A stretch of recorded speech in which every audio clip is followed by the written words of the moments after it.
Para todos, para todas, buenas noches a las personas que se encuentran conectadas en nuestra plataforma virtual. Reciban un cordial saludo en nombre del Instituto de Neurociencias Aplicadas INEA. Esta es su casa. Semestralmente vamos haciendo procesos de capacitación gratuita para profesionales del área de la salud y de la educación, pues en nuestro interés de formar y de contribuir a la sociedad con herramientas y estrategias, de las cuales ustedes en este día pues van a adquirir algunas y ustedes a nivel virtual también. Mi nombre es Joana Méndez, soy la directora ejecutiva de INEA y quiero explicarles antes de ingresar a ya al propio tema del día de hoy, un poco cómo funcionamos en INEA y quiénes somos, ¿bien? Entonces inicialmente quiero comentarles que somos una institución que trabaja dos frentes de servicios, uno en salud y otro en educación. En el área de salud trabajamos todo lo que son valoraciones integrales, diagnósticos y tratamientos neuropsicopedagógicos con niños, jóvenes y adultos que tengan algún tipo de necesidad educativa especial, problema de aprendizaje, comportamiento, déficit de atención o cualquier dificultad que se presente en la vida, ¿sí? Entonces tenemos un equipo ampliamente capacitado de profesionales expertos en las áreas de psicología, terapia ocupacional, fonoaudiología, neuropsicología, fisioterapia, fonoaudiología o terapia del lenguaje, psiquiatría, neuropediatría, neurología, bueno, todos estos servicios que nos permiten hacer una valoración integral para un niño, joven o adulto y que nos permita también brindarle una intervención para apoyarlo en su situación. Este es como un panorama de algunas de nuestras instalaciones. Acá funcionamos como IPS, toda la institución tiene todos los consultorios de lo que les acabé de comentar y los servicios de educación ya son en particular en las instituciones o entidades que nos contratan. Siguiente. Un poco queriendo comentarles cuál es el tipo de abordaje que trabajamos acá en INEA para que ustedes lo conozcan. Entonces nosotros al hacer ese proceso de valoración y diagnóstico, si entra la persona a trabajar con nosotros un tratamiento, siempre tiene, en caso de ser un niño joven, estos tres sistemas que integran el tratamiento. ¿Cuáles son?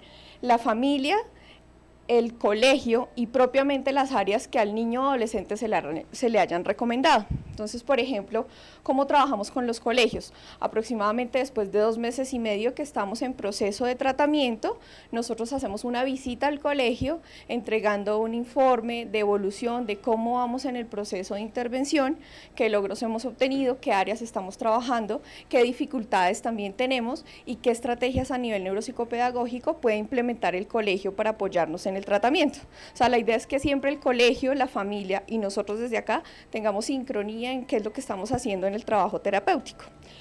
Con la familia entonces también tenemos ese trabajo, nosotros trabajamos talleres de padres mensuales, ¿sí? Acá en INEA, trabajamos también terapia de familia mínimo una vez al mes. Hay familias que se identifican que en la valoración es, digamos que si bien importante el tratamiento para el niño adolescente, es más importante trabajar con la familia. Entonces se recomiendan 2, 3, 4 sesiones al mes. En la generalidad de los casos sí trabajamos con una al mes, ¿listo? Y propiamente entonces la intervención con el niño o joven en las áreas de tratamiento que se haya identificado que se requieren. Esa es como la triada de servicio que presentamos.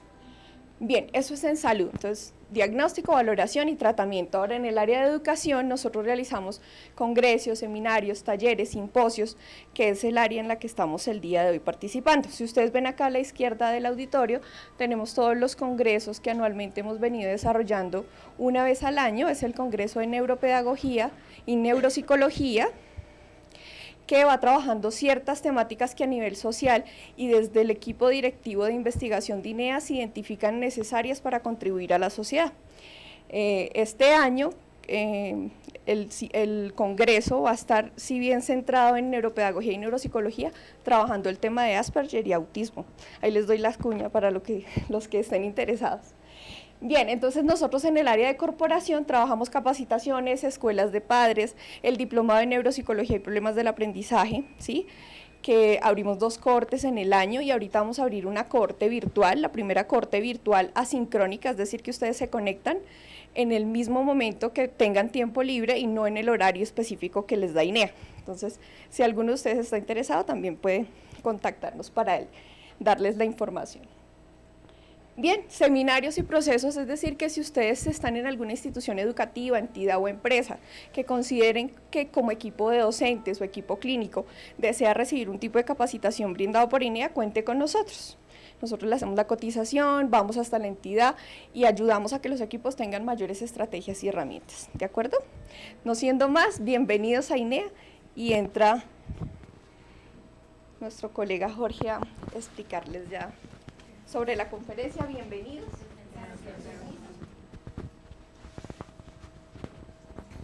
Muy buenas noches, bienvenidos a este seminario. Voy a hacer la presentación en este momento del doctor Vicente Moreno. El doctor Vicente Moreno Solís es candidato al doctorado de Psicología Clínica de la Universidad de La Laguna en España, máster en Neurociencia Cognitiva y psicólogo egresado de la misma universidad. Actualmente es psicólogo clínico e investigador del Instituto de Neurociencias Aplicadas INEA. Doctor Vicente, bienvenido para que comience su conferencia. Vamos a hacer una pequeña recomendación tanto para las personas de la aula, las personas que se encuentran en este momento en la plataforma, como las personas que se encuentran en este momento de manera presencial. Al final vamos a hacer una pequeña, un pequeño espacio para todo lo que son las preguntas. Vamos a leer y de pronto a escuchar algunas preguntas que ustedes tengan y pues por la brevedad del tiempo las iremos respondiendo en la medida que nos vaya dando el final de la conferencia. Perfecto, entonces dejamos las preguntas para el final y bienvenidos nuevamente al Instituto INEA. Perfecto, esto me lo puedo poner acá porque sería mejor.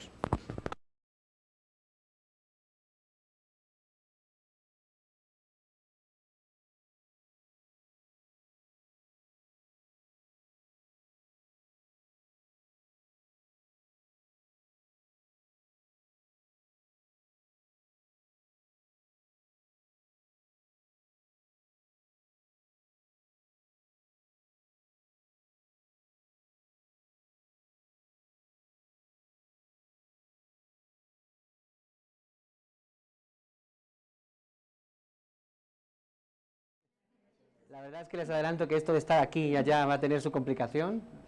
No se sientan ignorados, es que hay que estar lógicamente pendiente del público.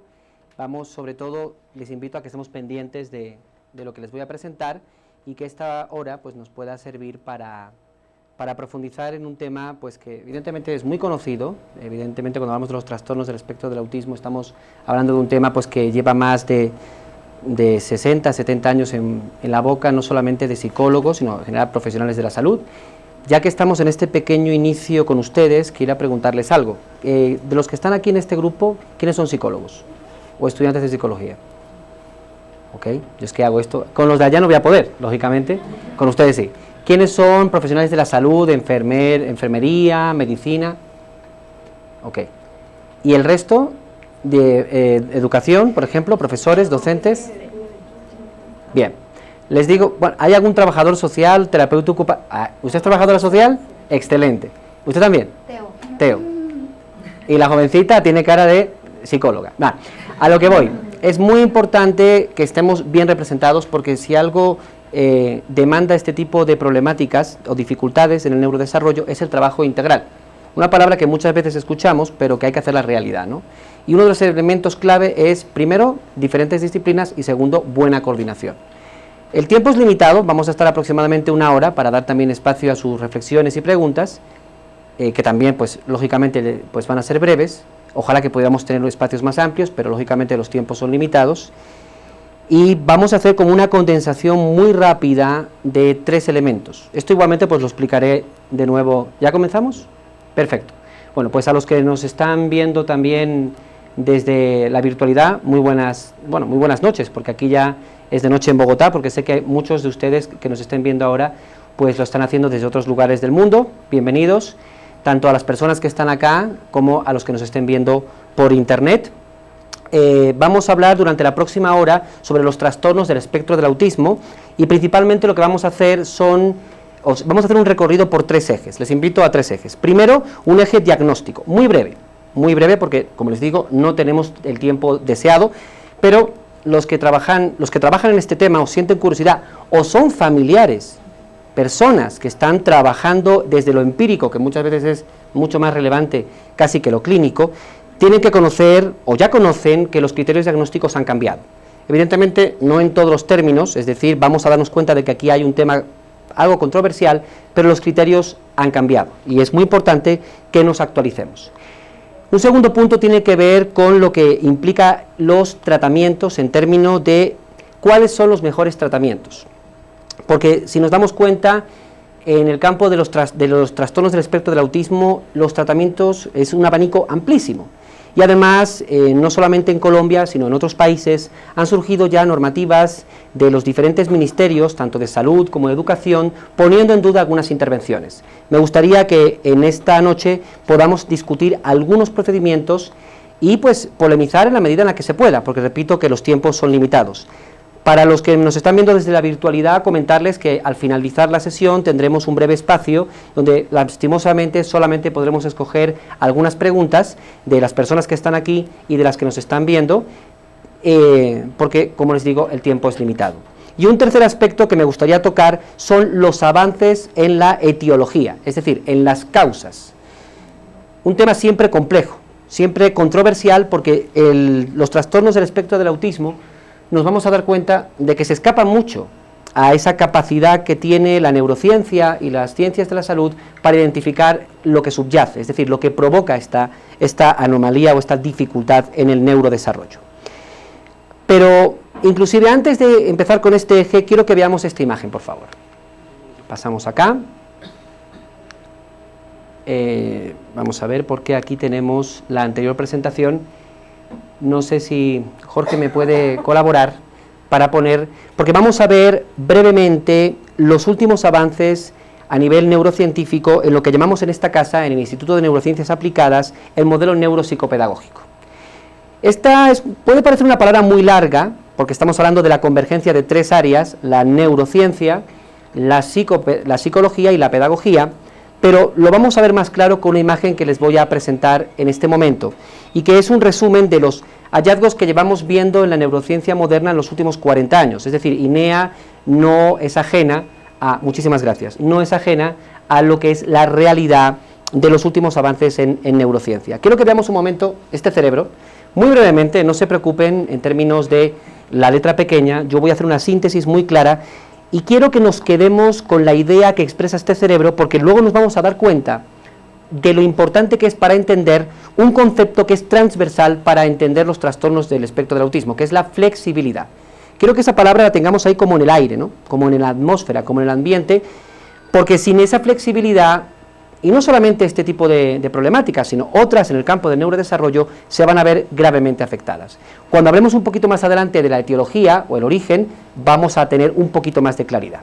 Entonces, si vemos el modelo neuropsicopedagógico, básicamente lo que habla es que tenemos, esto es una simplificación evidentemente, les invito a que conozcan más del modelo para que puedan profundizar en él, pero básicamente estamos hablando de tres grandes sistemas, que por supuesto no tienen sentido individualizados, tienen sentido cuando se integran, es decir, cuando trabajan coordinadamente.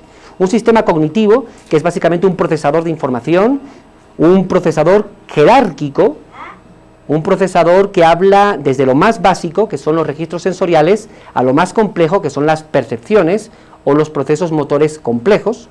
Un sistema expresivo, lo que también podemos llamar sistema conductual, que nos ayuda a ejecutar pues los comportamientos, que pueden ser verbales o no verbales, pueden ser interiorizados o exteriorizados, y un sistema afectivo que tiene un doble nivel de análisis y que para entender los trastornos del espectro del autismo yo creo que va a ser muy relevante. Porque muchas veces cuando hablamos de sistema afectivo estamos pensando en emociones, motivación, relaciones afectivas, y por supuesto vamos a hablar de eso. De hecho, esa es una parte que recoge el modelo y que se denomina competencias afectivas, intra e interpersonales.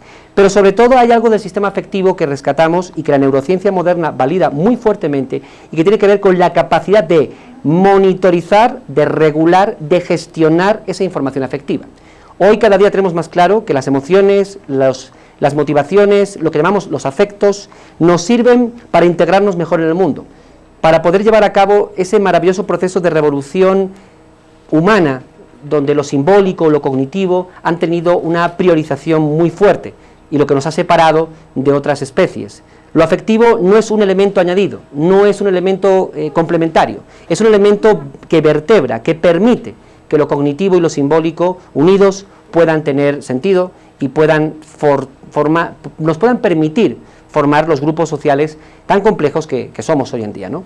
Por lo tanto, en este último nivel, en el nivel administrativo, en el nivel de cómo gestionar esa afectividad y en cierta medida cómo gestionar esa cognición o esa capacidad de procesar la información y esa capacidad para ejecutar la conducta, que no es casual, pues a nivel neuroanatómico nos vamos a ubicar en una zona del cerebro que son los lóbulos prefrontales o corteza prefrontal izquierda y derecha, lo que llamamos funciones ejecutivas.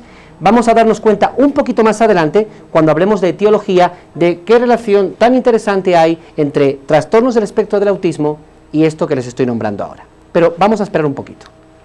Bien. ¿Esperamos un segundo? Sí. Cada vez que usted me avisa, yo puedo seguir por acá o paro. No, tengo que parar porque estamos simultáneamente con Vale.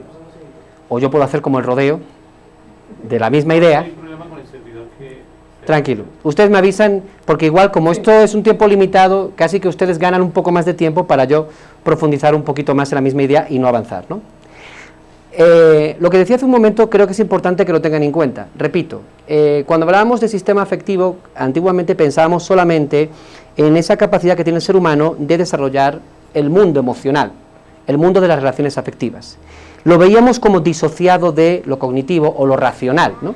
Eso hoy en día sabemos que no es cierto. Desde los años 70, los años 80, en América del Norte, en Europa, neurocientíficos tan importantes como Ledoux, como Damasio, recientemente en Estados Unidos los estudios de la neurobiología interpersonal de Daniel Siegel, nos están confirmando que lo afectivo ya no es solamente un complemento más de la vida psicológica de las personas, sino realmente un elemento que nos permite profundizar en nuestra capacidad humana para interactuar con los demás. Si ustedes tienen la oportunidad, a mí me parece que, por ejemplo, Antonio Damasio, que es un neurocientífico portugués que me imagino que la mayoría de ustedes habrá oído alguna vez, es un gran divulgador, escribe muy bien, y hay un libro que yo siempre recomiendo para que lo conozcan, porque ayuda a entender esto un poco más, que es El error de Descartes, un libro ya antiguo, tiene más de 20 años. Él ha hecho otras cosas después, pero yo recomiendo este sobre todo porque es un libro que permite que todo el mundo lo pueda entender fácilmente. Tiene esa capacidad que a veces los neurocientíficos no tienen de explicarse.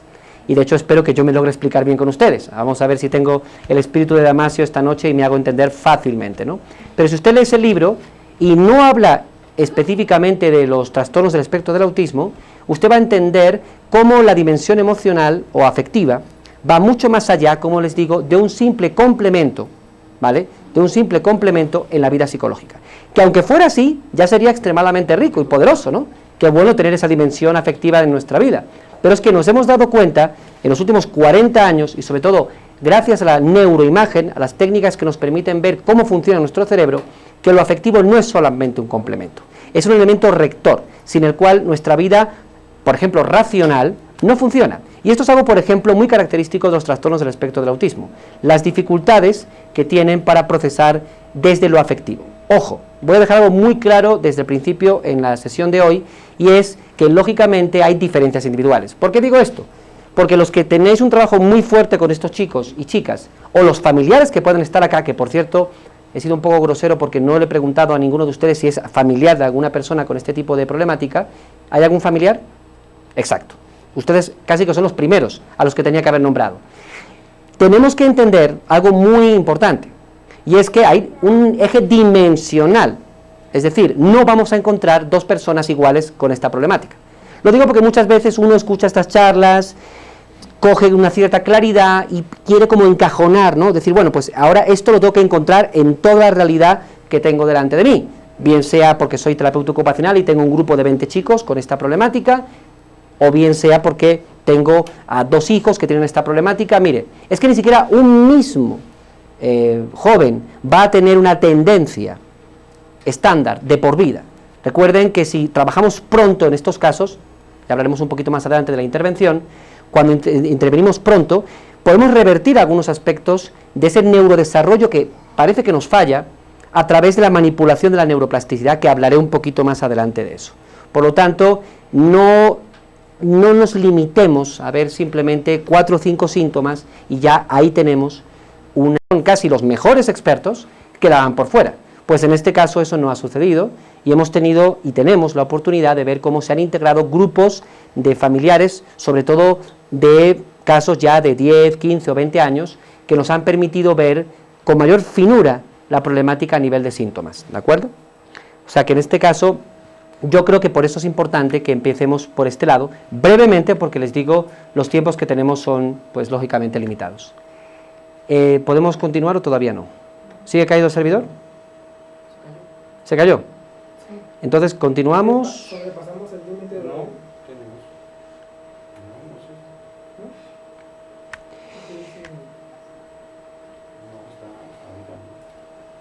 Continuamos. Continuamos entonces, pero acá no. Acá sí porque estamos ganando el campo. Ah, ok, perfecto. Pues entonces vamos a continuar porque no quiero que perdamos ese tiempo que tenemos. Igual, pues les agradezco mucho su puntualidad y además en un día que hoy ha presentado pues esas dificultades climatológicas, es de agradecer que estén acá, ¿de acuerdo? Entonces, vamos con lo que les comentaba. Primer apartado, criterios. ¿Qué son los trastornos del espectro del autismo? Fíjense que estoy continuamente alargando la frase. Uno diría, pero ¿por qué este hombre dice trastornos del espectro del autismo y no dice autismo? O dice TEA. Hombre, TEA me parece pues porque es una abreviatura que me parece irrespetuosa con la realidad. Puedo ponerla acá, pero evidentemente no lo voy a decir con ustedes. Y además porque autismo, fácilmente, para los que ya conocen, tanto los que nos están viendo como los que están acá, pues evidentemente autismo sabemos que es una categoría específica dentro de los trastornos del espectro autista, según las clasificaciones anteriores, bien sea el DSM-4-TR, el DSM-4, la CIE-10, un poco lo que les he estado comentando. Para no generar equívocos a nivel terminológico, entonces no voy a hablar de autismo, porque puede que a sus mentes llegue el concepto clásico anterior. Esto es un breve recordatorio de lo que ya todos sabemos: graves problemas en interacción social, en comunicación, patrones estereotipados y restrictivos, o sea, un núcleo restringido de intereses. Lo interesante, creo yo, de charlas como la que vamos a compartir hoy es que vamos a intentar avanzar en hallazgos tanto etiológicos, es decir, causas, como en referencia a tratamientos para intentar revertir esto, porque esto, repito, ya todos lo conocemos. Bien, evidentemente el cuadro es complejo. Sobra decir que, como todo trastorno, no solamente es un factor del paciente o del sujeto, del niño, del joven, del adolescente, del adulto. Estamos hablando de que, de alguna manera, los trastornos del espectro del autismo vulneran, sobre todo en los casos más graves, ojo, repito, para que entendamos que hay un espectro amplio de posibilidades, vulneran un elemento clave de lo que es el Homo sapiens, la capacidad para comunicarnos. Comunicarnos no solamente el lenguaje, ¿de acuerdo? Comunicarnos interacción a través de una función simbólica que desarrollamos desde muy pronta edad, ¿de acuerdo? Por lo tanto, evidentemente, ¿cómo no va a ser complejo este perfil de problemáticas y cómo no va a atraernos a los clínicos y a las personas interesadas en la educación y en el aprendizaje? Porque, repito, está de alguna forma generándose un reto en torno a que este tipo de problemáticas vulnera o viola un principio elemental del Homo sapiens, que es la comunicación y la función simbólica. Bien, estos son datos que quiero presentar muy brevemente. El 75% son niños. ¿Por qué es importante presentarles este dato? Porque en el caso de los trastornos por el espectro del autismo, evidentemente la ratio es muy superior para los varones. Esto provocó que antiguamente se identificara una categoría específica solamente para las chicas, que era el trastorno de Rett, que además venía asociado con una explicación genética que supuestamente era más avanzada que la de otros trastornos del ámbito. Cuando hablemos de etiología veremos que esto ya, los últimos avances neurocientíficos lo están de alguna forma deslocalizando o desautorizando, y veremos por qué eso ha provocado que en el DSM-5 ya no se considere el trastorno de Rett un trastorno específico, sino realmente un tipo de o un nivel de trastorno del espectro del autismo que puede ser leve, moderado o grave. Lo veremos un poquito más adelante. Algo muy importante que también conocemos y les quiero recordar, que hay múltiples etiologías asociadas a causas orgánicas, pero esto, repito, lo veremos un poquito más adelante. Por supuesto, hace ya bastante tiempo que superamos las teorías antiguas que definían que podían haber factores socioeconómicos, culturales, disfunciones familiares profundas. Miren, lo que sabemos con los trastornos del espectro de autismo es lo mismo que sabemos con la esquizofrenia o los trastornos psicóticos, y es que lógicamente disfunciones familiares o contextos psicosociales de riesgo van a perjudicar el cuadro o van a activar la primera crisis del cuadro clínico. pero no podemos y no tenemos evidencia empírica que nos permita sustentar que un cuadro, por ejemplo, de disfunción familiar o un cuadro, por ejemplo, de pobreza extrema pueda causar, bien sea, en el caso que nos compete hoy, trastornos del espectro del autismo. Y otra cosa muy importante, algo que siempre ha sido controversial también en estos casos es ver cuál es la diferencia en términos de lo que llamamos el cociente intelectual o la competencia cognitiva general, ¿no? Evidentemente, los trastornos del espectro del autismo vienen asociados a una alta comorbilidad, es decir, hay otras patologías asociadas. Una de ellas, estadísticamente hablando, muy frecuente, va a ser lo que llamamos el déficit cognitivo, ¿de acuerdo? O las dificultades de aprendizaje, o los trastornos o dificultades en atención e hiperactividad, ¿de acuerdo? Pero es muy importante que hagamos un análisis caso a caso, porque históricamente hablando, muchas veces analizábamos los subtipos de funcionalidad en los trastornos del espectro del autismo en función de esta variable.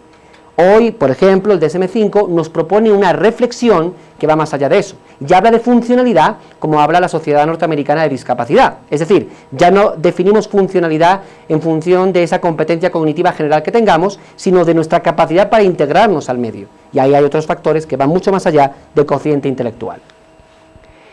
Aquí pues presentamos una breve estadística sobre la prevalencia, es decir, y la incidencia, los niveles estadísticos se han mantenido estables a nivel mundial, a nivel también regional, es decir, de lo que es América del Sur, por lo tanto es una problemática vigente, pero estable dentro de los rangos estadísticos. A nivel diagnóstico, pues evidentemente necesitamos seguir una curva de procesos, con una detección en primer nivel, una evaluación diagnóstica, pruebas complementarias, diagnóstico final e inicio de la intervención. Yo quiero solamente nombrar el primero, porque lo siguiente se sabe, que es la detección en primer nivel. Algo que, por ejemplo, hemos podido desarrollar en algunos lugares, por ejemplo, yo puedo hablar de mi experiencia en España, es este primer punto, y lo hacen muchos educadores, porque es muy importante que entendamos que no podemos perder tiempo en las intervenciones con esta población. Otra cosa también que puede ser muy controversial es la identificación de estos perfiles en el primer año de vida. Si ustedes se dan cuenta, en general, todo lo que es la psiquiatría infanto-juvenil, ciertos diagnósticos precoces nos dan temor. Primero, porque no queremos etiquetar, y segundo, porque casi siempre va asociado a un tratamiento farmacológico.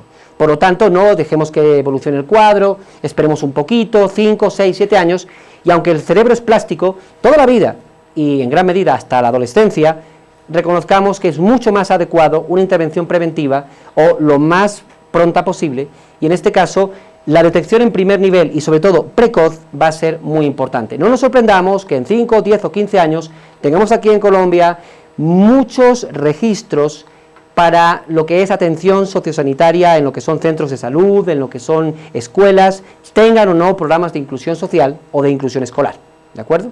Muy importante esta parte porque, repito, hay un factor que sí lo tenemos muy claro a nivel del laboratorio, y es que cuanto antes intervenimos, antes podemos revertir los procesos, y en espera de esa terapéutica del futuro, que yo estoy convencido que va a llegar y que va a poder erradicar en gran medida estas problemáticas, sí podemos mejorar muchísimo la calidad de vida de estos chicos, sobre todo, repito, si intervenimos lo antes posible, sin temor. Lógicamente hay que evitar, pues está claro, los falsos positivos, es decir, establecer un diagnóstico erróneo, tremendamente negativo para el cerebro y neurotóxico, usar fármacos que usamos habitualmente para los trastornos del espectro del autismo. Pero si tenemos una evidencia clara, hagámoslo. Muy importante el diagnóstico y la intervención precoz. Bueno, esto es un simple muestreo general de la evolución que ha tenido en la historia lo que es el análisis de los trastornos por el espectro del autismo. El DSM-1 casi que nace con el autismo de Kanner, es decir, con Leo Kanner y sus hallazgos a mediados de la década de los 40. No ha habido tanta evolución, y sí que quiero que nos detengamos un poquito más, porque esto es lo que quiero que cambiemos un poco, ¿de acuerdo? Tiene que ver con lo que hemos visto hasta ahora, que es lo que probablemente ustedes están trabajando. Aquí tenemos la comparativa entre la CIE-10, la Clasificación Internacional de Enfermedades, de la OMS, y el DSM-4TR, que es del año 2000. Aquí vamos a encontrar que, salvo algunos criterios diagnósticos dispares, lo cierto es que hay una homogeneidad muy importante. Ahí vemos RED, autismo infantil, por eso les explicaba que no voy a decir autismo en esta charla, porque ahí estaría pues probablemente generándoles en ustedes confusión con respecto al nombre que ya aquí tiene esta categoría. Otros trastornos desintegrativos infantiles, Asperger, autismo atípico y otras categorías más específicas, ¿no? Pues esto la neurociencia moderna lo está modificando. Y aquí les invito a que veamos este lado de acá, porque es clave para entender los avances. Primero, acabamos con la categoría general de los trastornos generalizados del desarrollo, donde incluíamos el autismo de Kanner, donde incluíamos Rett, desintegrativo infantil, Asperger, etcétera, etcétera, etcétera. Esa categoría desaparece. Ahora vamos a hablar de lo que sabemos, trastornos del neurodesarrollo. Esto es muy importante porque con esta definición acabamos con la polémica de si hay base psicológica en términos de disfunción ambiental, social o familiar en la emergencia de esta problemática. Repito, no se puede descartar la existencia de factores en la familia o de factores en el ambiente, inclusive factores en otros sistemas. Por ejemplo, cada vez hay más correlación entre estudios sobre ciertos alimentos, sustancias químicas del ambiente, plomo, mercurio, cobre, que inciden. Pero lo que tenemos muy claro, y la palabra neurodesarrollo creo que nos invita a verlo así, a reflexionarlo, es que hay elementos genéticos, ¿vale?, que van a promover en gran medida la disfunción que viene después. Por lo tanto, todos sabemos que tenemos un cerebro para lo social, un cerebro para la acción. Esa acción, si es poco nutriente, es decir, poco estimuladora, puede provocar que nuestro cerebro evolucione mejor o peor. Pero si yo tengo un hándicap genético de base, que es en lo que estamos ahora trabajando fuertemente, pues ya sé que tengo un cierto condicionamiento. Para mí esto es muy importante decirlo y con esta firmeza, porque creo que hay que hacer justicia con las familias. Durante muchas décadas, sobre todo años 50, 60, 70, 80, en Europa, en América del Norte sobre todo, hemos visto cómo se institucionalizaba a estos jóvenes, a estos niños, porque se validaba la hipótesis de que eran disfunciones familiares, sobre todo muy fuertemente arraigadas en la relación madre-hijo, las que promovían esta patología. Eso está totalmente superado. Si tienen la oportunidad, les recomiendo un libro que se llama La locura en el desván, de un periodista británico que cuestiona los tratamientos hasta los años 80 que hablaban de esta hipótesis y que nutrían el DSM-1, 2 y 3 que vimos hace un rato. Evidentemente, la neurociencia moderna ha evolucionado y esto lo hemos superado. Repito, pueden haber disfunciones familiares que perjudiquen o complejicen el cuadro, pero no podemos decirle que a esa madre o a ese padre han sido el elemento detonante que ha provocado la problemática que tiene su hijo. El autismo no tiene nada que ver con otros trastornos del afecto, donde sí entran en juego diadas disfuncionales entre los padres y los hijos, ¿no? Por ejemplo, trastornos del vínculo, problemas afectivos tempranos, dependencia emocional, sobreprotección parental. Esos son otros procesos que tampoco se trata de culpabilizar a los papás, pero evidentemente ahí sí hay ya una, digamos, mayor vinculación de la problemática con interacciones específicas. Este no es el caso en los trastornos del espectro del autismo. Rett desaparece. ¿Por qué desaparece Rett?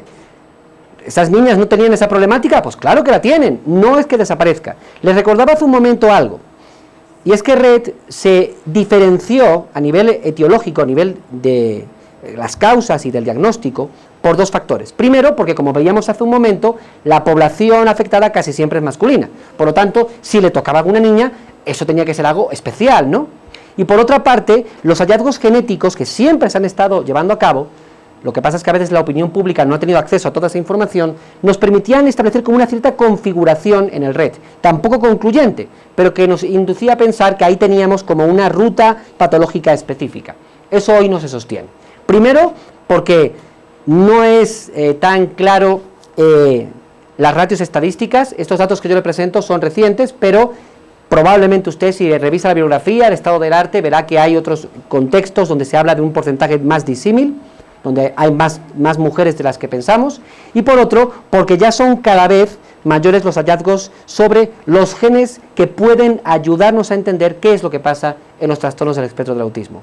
Casi que me decidí una charla diferente y complementaria a hablarles sobre eso, y por eso la doctora Joana les ofrecía o les invitaba al congreso que haremos este año en esta institución, porque vamos a profundizar en esa parte, en la genética de los trastornos del espectro del autismo, y aunque no van a escuchar ustedes si participan en ese evento verdades concluyentes, como casi nunca vamos a encontrar en la ciencia, sí vamos a descubrir o vamos a confirmar, porque ya lo hemos estudiado tal vez, que sí tenemos rutas genéticas más claras que hace 10, que hace 20 o que hace 30 años. Y esto los padres de familia también lo tienen que saber, no solamente los profesionales. Y además, otro cuadro clínico que no ha encontrado base empírica para seguir constituyéndose es el trastorno desintegrativo infantil. Si ustedes lo recuerdan o lo han estudiado, es aquel que se diferencia del autismo de Kanner o de Rett porque se produce una involución a los aproximadamente 18-24 meses después de un desarrollo aparentemente normal. Esto se basó principalmente en grupos de observación empírica de clínicos entre los años 90 y principios del 2000, y esto ya nos ha sustentado. Por lo tanto, realmente no estamos hablando de un trastorno diferente, es el mismo trastorno con una fenomenología, con una sintomatología distinta. Por lo tanto, ¿de qué habla hoy el DSM-5? Principalmente de lo que habla, bueno sí, vamos a ponerlo ya porque esto es una parte que me gusta siempre pararme un poquito. El DSM-5 lo que nos dice es que solo tenemos un trastorno. Vamos a llamarlo trastornos del espectro del autismo por respeto a los pacientes y a los familiares, porque es una amplia heterogeneidad la que de alguna forma describe ese universo. Por lo tanto, no podemos hablar solamente de autismo, porque es que vamos a encontrar diferencias muy grandes, tan grandes como el famoso Asperger. ¿De acuerdo? ¿Qué es lo que nos dice el DSM-5? El Asperger es un trastorno del espectro del autismo de alto funcionamiento, donde casi siempre vamos a encontrar una preservación del lenguaje y donde hay una mayor madurez de los procesos afectivos que explicaba antes, pero con dificultades, porque si no, evidentemente, no estaríamos hablando de un trastorno del espectro del autismo, ¿de acuerdo? Y Rett y desintegrativo infantil quedan absorbidos dentro de ese eje dimensional, plural, amplio, con sintomatología amplia, que es el reto ahora para nosotros, para los clínicos, porque antes teníamos un campo más estrecho, de tal forma que casi que lo diagnóstico era lo más fácil, lo complicado era la intervención. De hecho, es tan fácil diagnosticar que por eso hemos tenido una sobrediagnosticación. Yo siempre he dicho que niño que llega al servicio o tiene TDAH o tiene autismo, ¿de acuerdo? Y no es culpa de los profesionales, es porque evidentemente se les dio una guía muy estrecha. Y esa guía estrecha hoy sabemos que es mucho menos estrecha de lo que pensábamos, ¿no? O sea, no piensen que reducir categorías simplifica la evaluación, no, la complejiza. Porque ahora usted va a tener que bucear en esa sintomatología y ya no va a agarrarse a la etiqueta de turno para decir, ya paro de observar porque ya sé que llegó a 5 de 6 y esto es Rett. No, ahora usted tiene que profundizar en un análisis que va mucho más allá de lo cognitivo, que tiene que penetrar en lo familiar, en lo cultural, en el comunitario. Los que hayan trabajado con discapacidad y hayan trabajado todo lo que es las clasificaciones internacionales sobre funcionalidad, las famosas CIF, saben perfectamente lo que es esto. Para ellos esto no va a ser estresante, para el resto sí. ¿Por qué? Porque ya no podemos desligar autismo de un análisis sobre la funcionalidad del joven o del niño. Ya un padre de familia bien instruido en estas guías no va a permitir que usted, psiquiatra, neuropediatra, psicólogo, quien sea, le diga, no, su hijo tiene autismo o trastorno del espectro del autismo, vale, pero descríbamelo. Me ha dicho el nombre, ahora póngame los apellidos. No me conformo ya con eso, con el típico informe y la etiqueta o el código de turno. Deme unas claras descripciones de lo que mi hijo tiene o hacia dónde apunta, porque recuerden que esto es un trastorno dinámico. Si lo hacemos bien, y eso es a lo que vamos, en última instancia, ¿verdad?, vamos a conseguir niveles de funcionalidad muy diferentes a los que inicialmente teníamos. Mística del autismo. Yo quiero que veamos esto un momentito porque es que, repito, es importante que nos quitemos ciertos prejuicios. Yo no sé qué prejuicios tienen ustedes. Cuando yo empecé a trabajar con esta población era un cerebro de prejuicios. He aprendido en este campo a base de equivocarme. Ha sido una equivocación una detrás de otra. Aquí recojo muy pocos, porque es que uno puede hacer casi un libro negro en términos de equivocaciones, errores, prejuicios, porque yo diría que junto con el TDAH y los trastornos del apego o del vínculo afectivo son de los trastornos más prejuiciados y sobreetiquetados que hay. Probablemente más que cualquier otra discapacidad o conjunto único de habilidades, el autismo se ha envuelto en una mística de tratamiento. La teología ha pasado del concepto de madres refrigerador o nevera al de epigenética, lo que yo les estaba comentando. La palabra epigenética, muy importante que la veamos un momento. ¿Qué significa epigenética? Significa que yo tengo un gen que me hace vulnerable a, pero no significa que ese gen siempre tenga que desarrollarse. De hecho, yo estoy completamente convencido de que antes de que lleguemos al 2050, y esto no es ciencia ficción, vamos a poder hacer test genéticos que nos van a permitir saber que yo podía haber tenido autismo, pero nunca lo desarrollé. Evidentemente, lastimosamente, como pasa con la neurodegeneración o con la psicosis, serán pocos casos. Pero, ¿qué nos dice la epigenética? Que es que, en última instancia, este tipo de problemáticas implican una vulnerabilidad genética, donde el ambiente ahí sí que entra a contribuir a ese desarrollo, sea adecuado o no adecuado, ¿de acuerdo? Por lo tanto, ya el análisis que se acostaba totalmente por el lado de lo social o familiar queda superado, aunque, repito, no significa que ahora los padres o los cuidadores no tengan que hacer cosas, tienen que hacer muchas cosas, y lo saben. Los tratamientos son más diversos que en cualquier otro tipo de discapacidad conocidos. Esa es otra de las grandes falacias. Miren, yo no sé ustedes, voy a ver si me adelanto un poquito, no se preocupen que esto lo vamos a ver de nuevo, y de hecho no, es que no hay tiempo, pero les presento solamente aquí, en dos presentaciones, la cantidad de tipos de intervención que hay. Cada una se lleva una conferencia, no tenemos tiempo. Prácticas basadas en la evidencia y tipos de intervención. O sea, esto ha provocado que entidades reguladoras, ministerios de salud, con razón, hayan empezado a auditar y decir, bueno, ¿aquí qué? ¿Hacemos cualquier cosa? O sea, no. Vamos a revisar algunos procesos exitosos y otros que no lo son. Y pues evidentemente, repito, será una parte a lo mejor polémica, porque a lo mejor usted está aplicando a su hijo eso que yo le comento hoy que no es válido. O usted en su centro terapéutico o en su colegio. ¿Vale? Siempre con evidencia empírica. Aquí no se trata simplemente de profundizar por profundizar, sino con evidencia empírica. Pero bueno, eso lo veremos un poquito más tarde. Vamos otra vez atrás. Aunque esto también lo vamos a ver muy deprisa. De hecho, esta imagen, la de función ejecutiva, es donde me voy a parar un poquito más. ¿Se acuerdan la palabra que comenté antes, que era como el elemento transversal? ¿Alguien me la podría decir? Eso, bueno, tienen buena memoria, me gusta. Yo no tengo tanta. Vale, pues flexibilidad. Vamos a verla dentro de un rato, ¿no? Las demandas de tratamiento se establecen en un rango que va desde la mejora funcional hasta la recuperación completa. Bien, pues eso es así porque no se ha hecho. Porque yo no sé ustedes, y no sé los papás, pero este es uno de los cuadros patológicos donde más pesimismo ha embargado a los profesionales, hasta el punto de que aquí lo máximo que podemos hacer es que el niño no moleste, es decir, que no perjudique al entorno familiar, y trabajar con la familia todo lo que tiene que ver estrategias para superar primero el impacto, porque el proyecto de vida familiar cambia, y por supuesto hacerse expertos, porque un padre de familia termina siendo un experto en este tema, ¿de acuerdo? Pues no, evidentemente si esto lo ponemos es porque es real, pero claro, hay que explicarlo con base neurocientífica, y vamos a hablar más adelante de la que yo considero que es la segunda palabra más importante de la noche, en hoy, que es neuroplasticidad, ¿de acuerdo? Flexibilidad y neuroplasticidad serían tal vez, si me logro comunicar como espero hacerlo, las dos grandes palabras que no están propuestas para compartirlas con ustedes por el simple hecho de compartirlas, sino para que les invite a profundizar en ellas. Claro, flexibilidad en términos neuropsicológicos, claro está, porque la palabra flexibilidad es muy amplia, ¿no? Con una semántica muy amplia.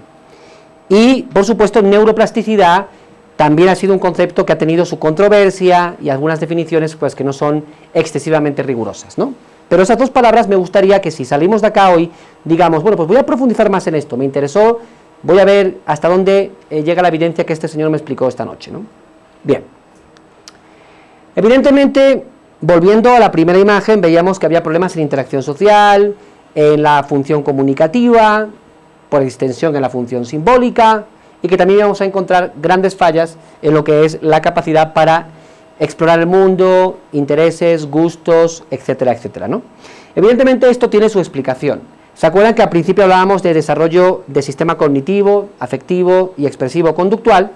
Pues a nivel de desarrollo cognitivo empezamos por alteraciones perceptivas.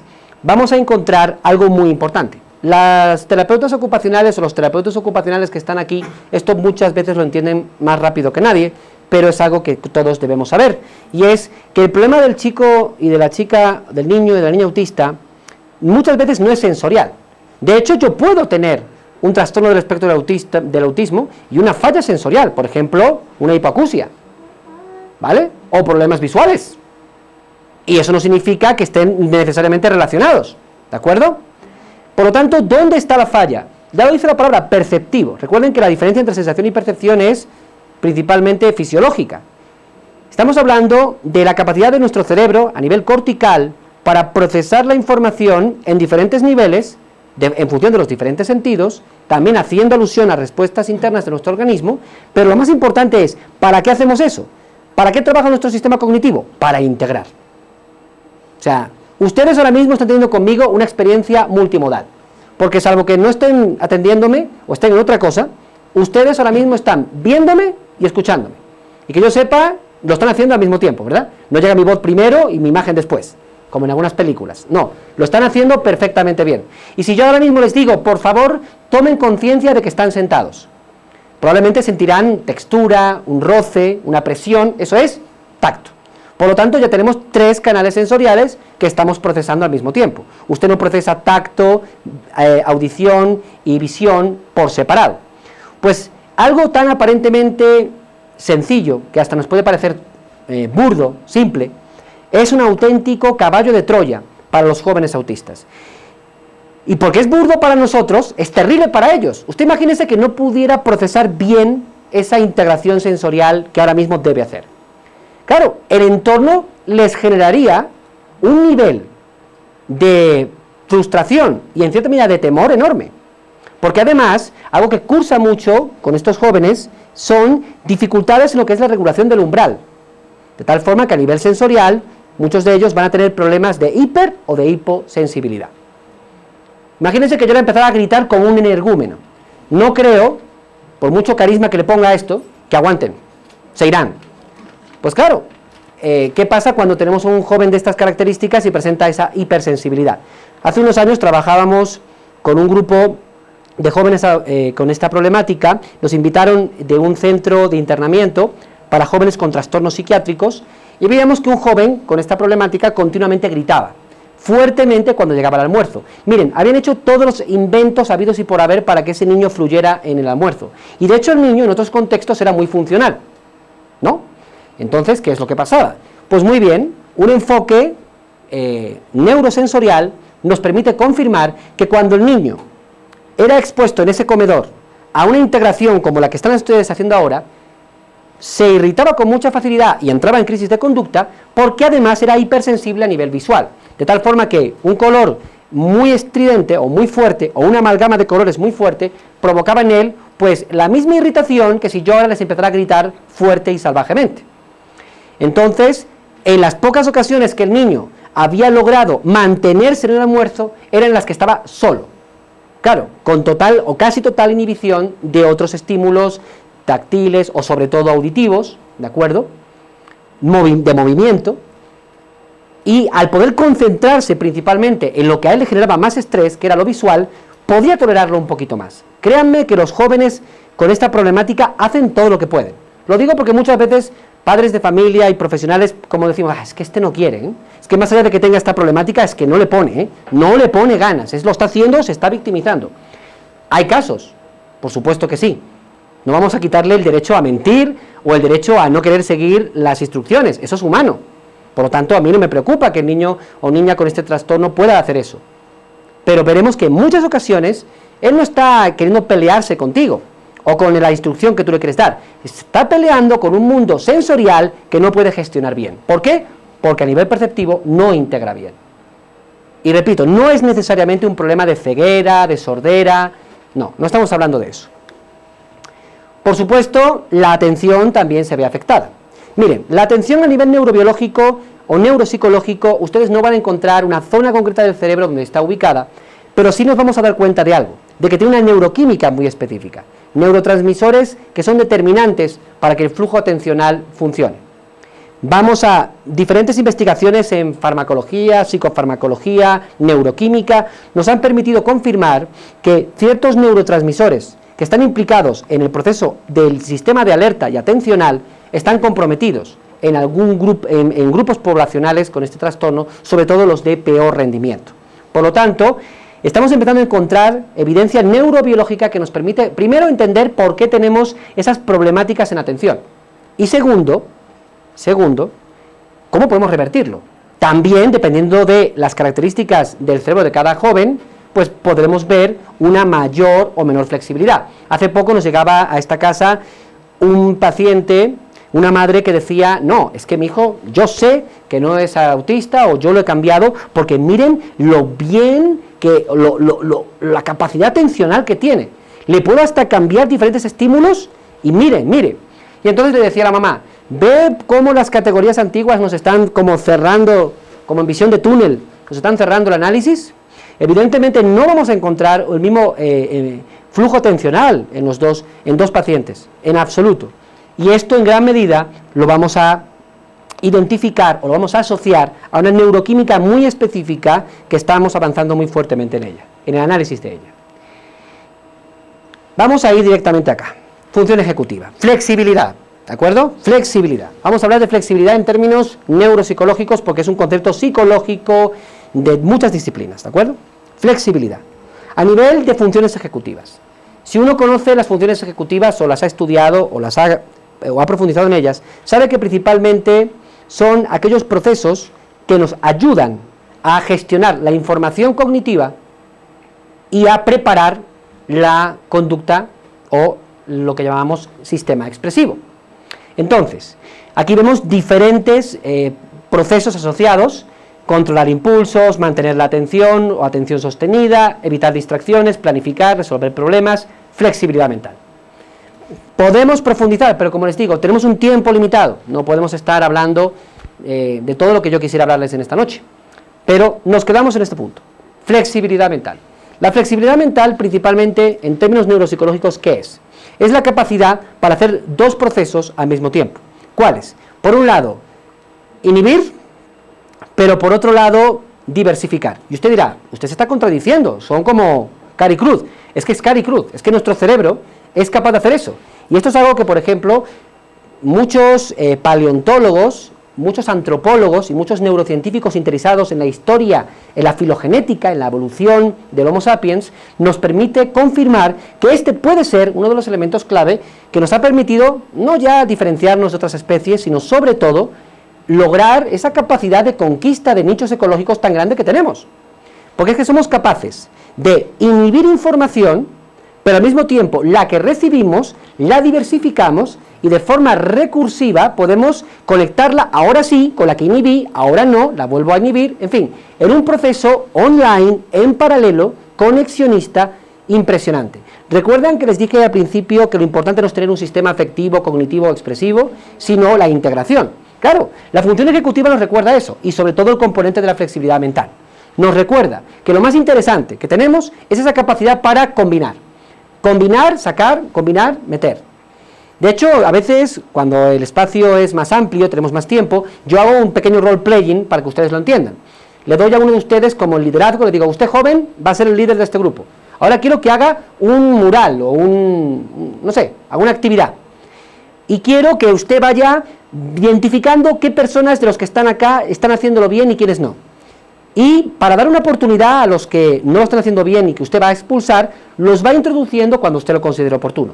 Ese baile, ¿no? Esa capacidad para poder quitar, poner, dar una nueva oportunidad, sacar, revisar, es algo que nosotros hacemos de una manera extremadamente eficiente. Es decir, con gran éxito y con el mínimo costo. Aquí entendiendo mínimo costo, el mínimo tiempo. Usted imagínese que el joven al que yo le he dado la autoridad para hacer aquí un mural, tuviera que hacer un análisis psicológico de cada uno de ustedes para ver si tienen las habilidades para hacer ese manual. Aquí nos da a las 3 de la madrugada. No, usted empíricamente, porque tiene esta capacidad, lo va a hacer así, rápido, fluyendo, con éxito. Lastimosamente, este es uno de los factores que los trastornos del espectro de autismo, en mayor o menor medida, evidentemente, va a estar afectado. Él sí tendría que hacer eso. Él sí tendría que sacarlos, o no sacarlos, analizarlos a todos ustedes.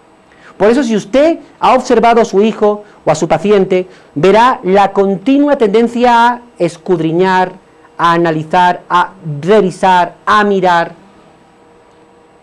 No es que él no tenga memoria, no es que él no recuerde lo que hace un momento ha observado o ha percibido. Pero, ¿de qué me sirve la memoria? O todo lo demás, la percepción, la atención, si no puedo integrar. Si no puedo hacer lo demás aquí y ahora. Porque nosotros no solamente integramos. Nosotros integramos aquí y ahora. No integramos un ratito y otro poquito y otro poquito. No, todo en el mismo momento. Y repito, ¿quieren saber cómo hacen ustedes una labor de integración del más alto costo o exigencia cognitiva? Los que manejen un carro. Salgan. No salgan. Quiero decir, cuando termine, salgan y verán que tienen que hacer una labor de inhibición, discriminación muy fuerte. Tengo que estar pendiente del semáforo, tengo que estar pendiente de la ruta, sobre todo si además no tengo en el hipocampo un mapa mental guardado de esta ruta porque yo no soy de acá, vine de otro lugar, o cuánto ha cambiado esta ciudad en los últimos años, que ya no reconozco esta vía. Pues si usted se tiene que enfrentar a una realidad empírica nueva, trabaja con mapas abstractos, correcto, pero sobre todo trabaja con la capacidad para integrar. Esto ahora no me sirve, esto ahora me sirve. Y además recordemos que hoy ya no manejamos. Hoy manejamos, comemos, fumamos, escuchamos música, hablamos con la persona de al lado y atendemos al celular mientras conducimos. Claro, eso, más allá de que es ilegal, ojo, no vayan a pensar que estoy promocionando ese tipo de comportamientos, más allá de que es ilegal, pero lo importante, es increíble que en nuestra propia cotidianidad esto se está desarrollando todo el tiempo. A mí me encanta trabajar con estos chicos porque me recuerdan lo fascinante que es el cerebro humano. Yo siempre le digo a mis alumnos y a las personas que nos escuchan en estos eventos que tenemos un cerebro impresionante, pero impresionante, y que lastimosamente lo banalizamos. ¿En qué sentido? Que estas conductas tan complejas que el joven autista mataría por poder hacerlo así, usted ni se da cuenta, o se ríe, o dice, ¡buah, tontería! El tipo este me hizo sentir que estoy sentada, tontería. Pues eso, que aparentemente es una tontería, para el joven autista, en mayor o menor medida, dependerá del grado de dificultad que tenga, es un reto apoteósico. Como para usted a lo mejor ahora, no sé, algo que le tenga a usted mucho miedo, hacer parapente, no lo sé, a mí me da miedo. O sea, para mí eso sería un reto espectacular. Pues para el joven autista, integrar puede ser igual de complejo que para mí subirme un parapente. ¿Puedo hacerlo? Sí, de hecho muchos seres humanos lo hacen, pero da mucho miedo. El tema del lenguaje. Y creo que voy a hacer una intercalación con la etiología porque creo que es importante. Primero porque es un tema que nos apasiona y que más tarde o más temprano, por cierto, no hay ningún fonoaudiólogo o fonoaudióloga en la sala acá. Menos mal, me alegro que estén. Importante, muy importante. Y los que nos estén viendo, pues también es muy importante que entendamos que el lenguaje no es solamente una función más afectada, es un elemento clave para entender el grado de deterioro que presenta el joven autista con trastorno del espectro del autismo. ¿Por qué? Porque lo que sabemos hoy de la neurociencia del lenguaje, sobre todo dentro de lo que es el estudio del lenguaje, los niveles más complejos, lo que tiene que ver con semántica, lo que tiene que ver con pragmática, no los niveles más básicos como el fonético-fonológico, o inclusive el léxico, o inclusive el sintáctico. Vamos a los niveles más complejos, lo que realmente nos rinde como seres humanos, la semántica y la pragmática, que por supuesto no descarta todo lo anterior, sobra decirlo. ¿Qué vamos a encontrar o qué vamos a confirmar?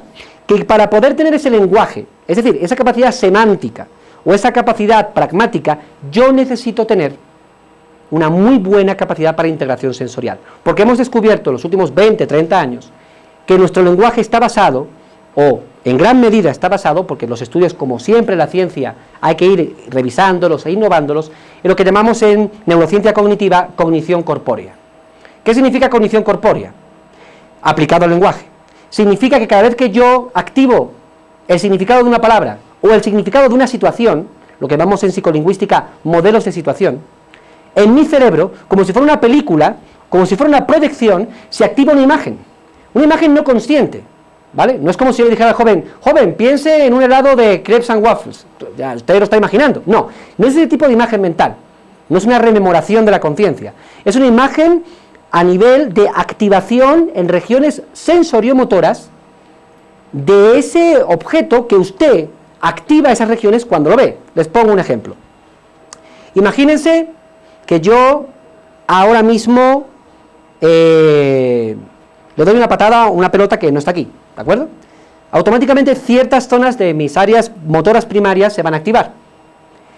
Si ustedes me ven dándole la patada a una pelota ustedes van a darse cuenta, si yo les pudiera hacer una resonancia magnética, que se activan, además de otras zonas, memoria, percepción, etc., se activan las mismas regiones motoras que si ustedes estuvieran dándole una patada a la pelota. Pero es que además, si yo les pido leer la frase Jaime le dio una patada a la pelota, además de las estructuras prototípicas del lenguaje, se activan de nuevo las estructuras motoras que permitieron que yo le diera una patada a la pelota o que yo pudiera observar y entender que lo que estoy viendo es que le estoy dando esa persona, perdón, le está dando una patada a la pelota. Por lo tanto, para poder tener lenguaje, la conclusión, yo necesito tener una capacidad sensoriomotora de alto nivel muy bien desarrollada. No es casual que muchos de los jóvenes con trastornos del espectro del autismo, que presentan niveles de disfunción más altos, lo que llamamos en el DSM-5 nivel severo o moderado de disfunción, presentan no solamente déficits en lenguaje, sino también, muchas veces porque ni siquiera hay lenguaje, en términos verbales, o sea, déficits en comunicación, vamos a usar la expresión correcta, sino que además vamos a encontrar déficits de integración sensorial.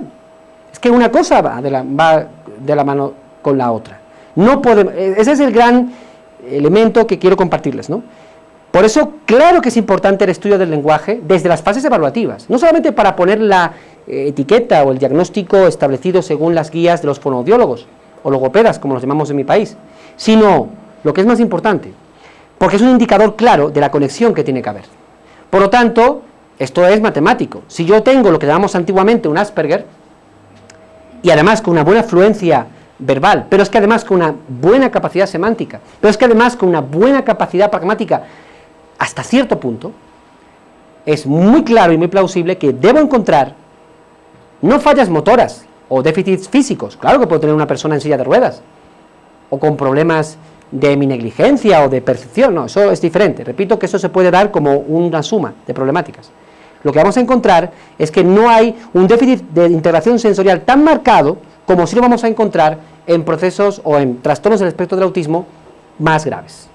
Muy importante que entendamos, una vez más, que el cerebro nos enseña que no podemos entender el cerebro o las funciones o la vida de nuestro paciente a nivel psicológico funcional como diferentes compartimentos. Aquí está el lenguaje, aquí está lo motor, aquí está lo sensorial, aquí está lo ejecutivo, aquí está la memoria. Ese es el modelo localizacionista que nos ayuda, pues lógicamente, a penetrar la realidad, a simplificarla, pero no nos va a permitir, en absoluto, entender el fenómeno si no lo integramos, ¿de acuerdo? Por eso, más que volver a introducir una lógica de cuáles son los síntomas, no. Yo cuando quería llegar al lenguaje, sobre todo quería presentarles esta inquietud, sobre todo para que reflexionen, profundicen. Vamos a estudiar eso de la cognición corpórea, el embodiment, como se dice en inglés. ¿Qué es eso?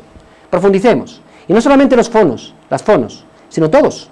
Profundicemos, porque repito, el lenguaje ya no es solamente un proceso cognitivo más afectado, sino que es un marcador directo de cómo está, digamos, de profunda, si me permiten la expresión, la disfunción que tiene nuestro joven, nuestro paciente, nuestro hijo. Y sobre todo, teniendo en cuenta algo muy importante, que no solamente es lenguaje verbal, es comunicación. Y cuando hablamos de comunicación, yo ya llego a un punto que para mí es clave, que es la función simbólica.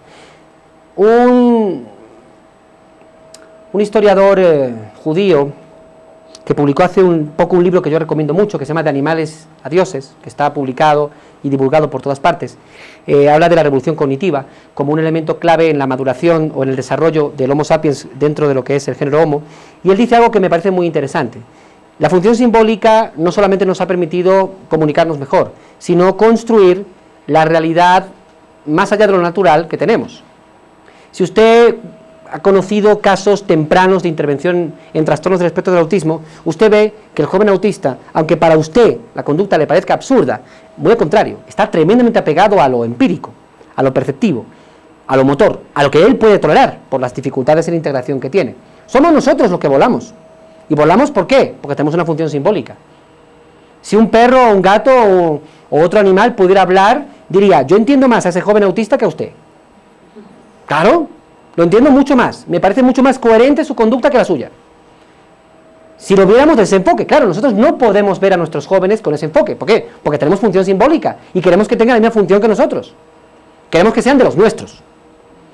Pero, en cierta medida, si más allá de verlo como un problema de salud, hacemos una visión ontológica, es decir, desde lo que es el ser, la persona, un joven con trastorno del espectro del autismo diría, bueno, yo tengo esta forma de enfocarme en la vida, respétemela.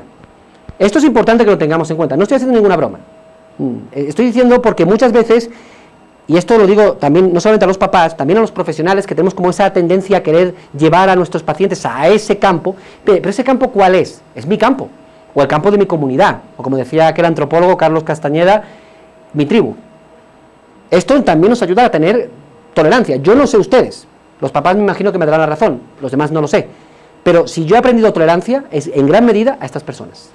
El nivel de tolerancia que yo he ganado es espectacular, y va más allá de la típica campaña publicitaria de igualdad, diversidad, que muchas veces sabemos que es falsa, que luego no se va acompañada de una real conciencia de lo que es la diversidad. Y de hecho yo era reactivo al principio, no, tú tienes que ser como yo digo, tú tienes que madurar esa función simbólica que yo tengo, y así, y rápido, venga, rapidito. Ah, que tienes una habilidad en matemáticas, ¿ves? Eso es lo que tienes que hacer, pero con el resto de tu cerebro. No, o sea, no es así. Evidentemente, tenemos una función simbólica que si se tropieza en el neurodesarrollo, nos puede generar problemáticas que van mucho más allá del espectro del trastorno, de lo que es el trastorno por espectro de autismo. O sea, estamos hablando de que esto se comparte con otras patologías, pero hoy estamos hablando de esta, ¿no?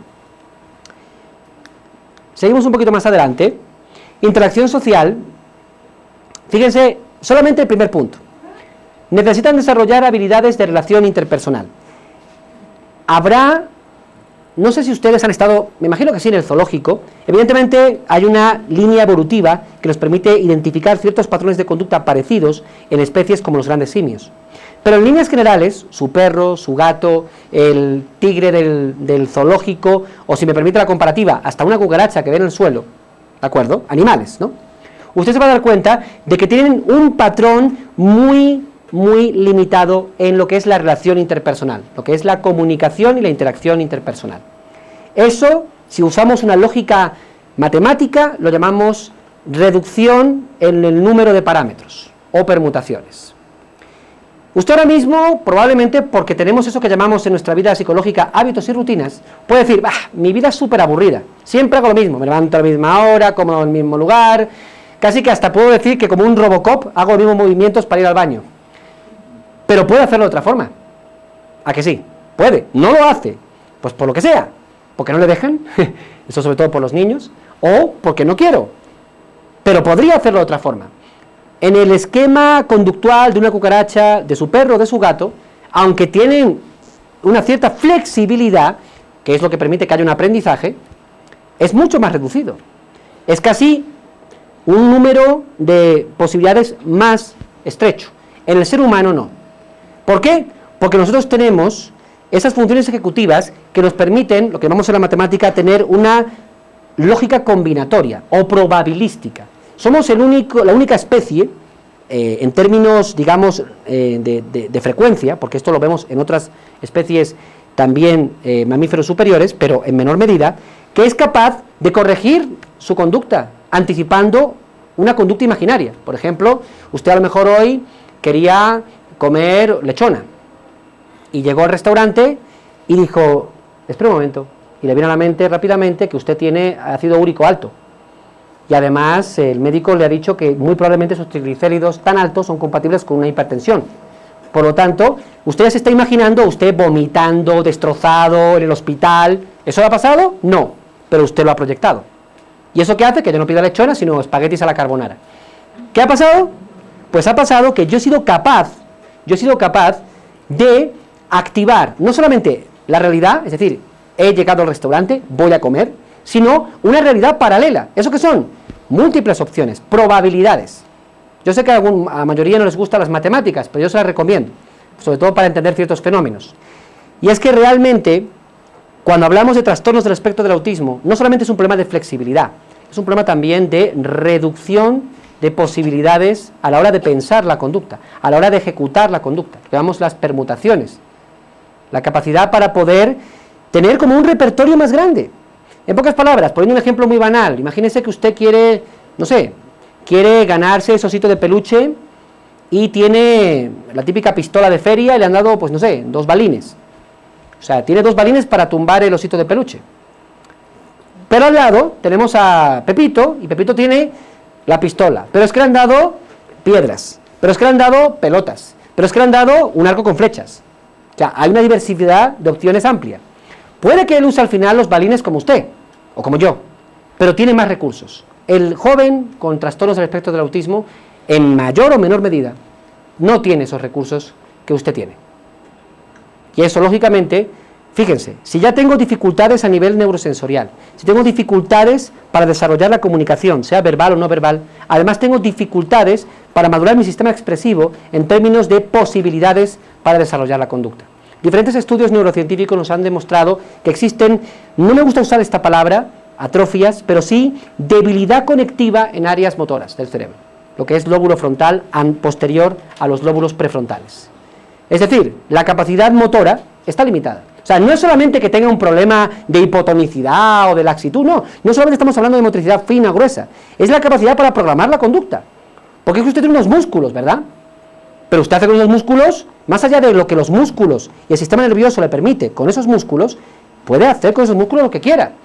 Yo le puedo decir a usted, señora, coja su mano y póngala así, y ahora haga así. Y usted dirá, ¿qué tontería estoy haciendo? Listo, pero es una tontería que puede hacer. ¿Listo? Y la puede hacer perfectamente, aunque parezca que hace el ridículo. Eso es programar la conducta, eso es programar el sistema expresivo. Y eso es lo que muchas veces nuestros jóvenes, nuestros niños y niñas autistas con trastornos del espectro del autismo no van a poder hacer.